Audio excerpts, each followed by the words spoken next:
Hello, Mr. Parker. This is Miss Vandross. Thank you so much for calling in today.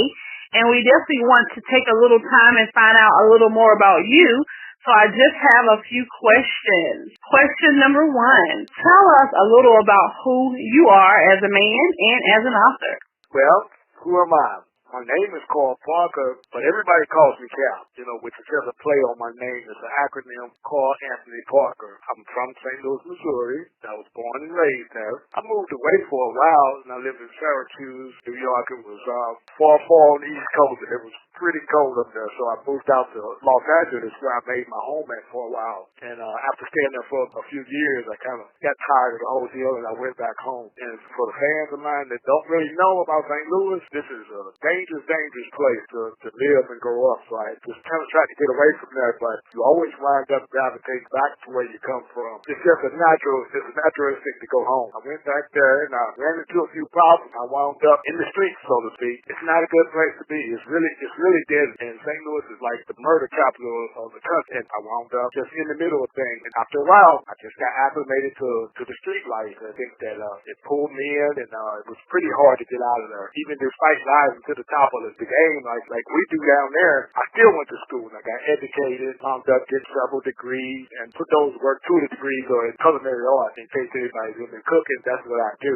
And I learned early on in the streets, if you don't really mean what you're doing, you wind up getting crushed. And ultimately, I wound up going to jail, which is just one of the drawbacks of being in the street. So between these days, between being a hardcore sports fan and in the cooking, that's who I am. Okay.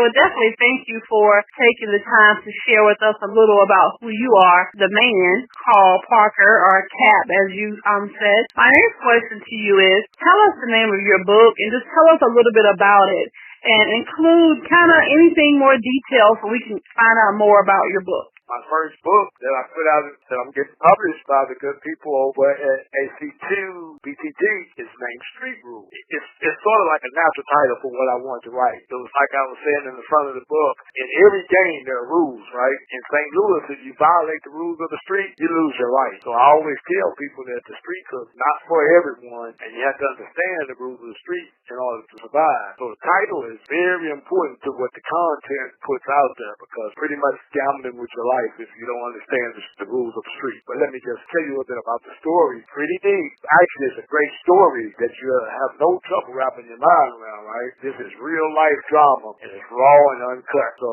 the reality part is what I think stands out the most, because right now, across the country, we have an epidemic in the China white heroin industry. And what I'm doing here is I'm giving you a raw, uncut view of how this goes. And I mean, not something that you see on TV, that package they put together. This is a glimpse behind the curtain. And by putting this story out there in the raw form like I'm doing, I'm trying to give Urban Lit a platform in reality. And I think that this is going to be a game changer. I really do. I believe that my style of writing will resonate within the urban community as well. And the thing is that by the time you make it to the third book in the trilogy, you will be looking almost everything that I wrote. And I promise you this. This is not the same old urban story that some of the readers have gotten used to. And I say that because first and foremost, I'm a reader. I've read a whole ton of urban material, and it was terrible. That's all I can say. I mean, it was based purely in fiction, and it just doesn't give you a picture of what's really going on. So I decided to create stories that would open eyes and were based entirely on real characters and real events. Well, I had to put a twist with it, because if I had to put my story out there like it really goes, then I would have been putting some people in harm's way, and somebody might have went to the gas chamber. That's how deadly and raw the stories are. I'm not laughing because it's funny. I'm laughing because I think that people need to understand how serious this whole drug thing is. This is not a game nor spurts like that. Seriously though, what I'm trying to do is I'm trying to raise the bar, and I think this story had to be told. Again, I mentioned how this whole heroin epidemic is sweeping the country right now, and a lot of people just have no idea what's going on. And what I'm doing is I'm giving them a glimpse behind the curtain, like I mentioned before. We even got this book on equal, if I'm not mistaken. What that does is that gives you the convenience of putting the book on your phone and keeping it with you. You may be share it. But once you read part one, what I want you to do, I want you to get at the publishers over at AC2 BTG and let them know you're ready for book 2, okay? Absolutely, absolutely. You said so much in just that little segment. We're talking about the reality of where you grew up at, about heroin and how it's a serious problem in America today. And people that's on the outside looking in, sounds like they could literally read this book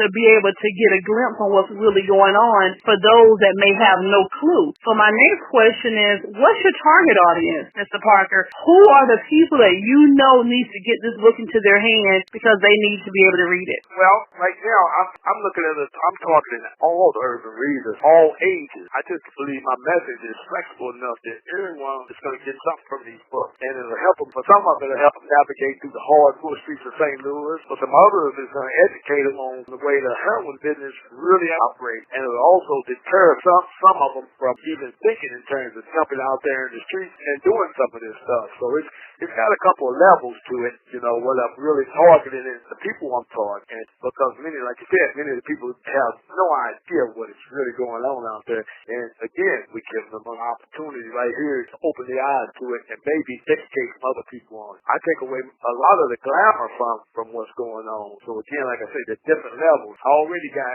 people that have read the books and they tell me how closely they identify with some of the characters. So I would like some of my readers to not be shy and pick up a pencil and write down some of this stuff that's in these books, because I'm dropping serious truths. It's reality at its best. And I don't want people to think that it's so sweet and this and that and you can just do it and you're going to get away with it. It's not like that. And at the same time, I need to try to really develop a fan base of people who get what I'm saying, because I got more material in my catalog of books that resonate similar message. And I would name just a few of the titles. One is Wiretap. One is named Waterboy. Then I have another series called Deadly Root. And, you know, this is just to name a few, but that's who I'm targeting. I'm over here speechless, and I was actually about to ask you what was next for you, but you kind of already said what was next. And really, not only does these sound like incredible books, these sound like really good movies. So is there anything else you want to share with us today? I know we only have a limited amount of time. However, we want to make sure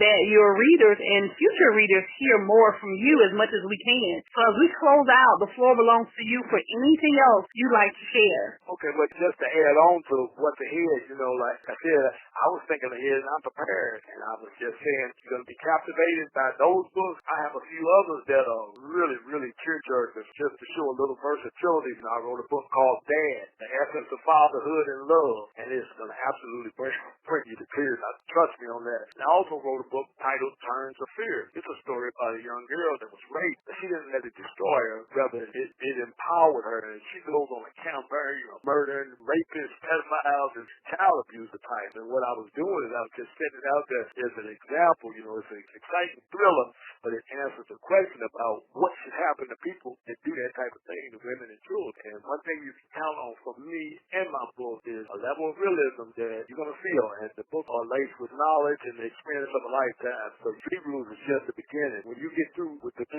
Street Rules books, the trilogy, I got a sequel to it. It's a hard hitter called Secret Indictment, and that's how the story ends for the trilogy. But again, we got plenty of other material, and I just need everybody to try to get behind me and make this thing into a movement. If you guys out there with this social media and social networking, you can get the message out there. That's how Hunger Games became famous. It's based on social media, people talking about it, chatting it up. And if you can get other people to read these books after you read them, that's all I'm looking for. I believe stories will carry themselves. And again, like I said, I like guys to get out there and let my experience provide a foundation for you to understand much of how the streets really work. And that's basically most of it. I think I'm running out of time here, if I'm not mistaken.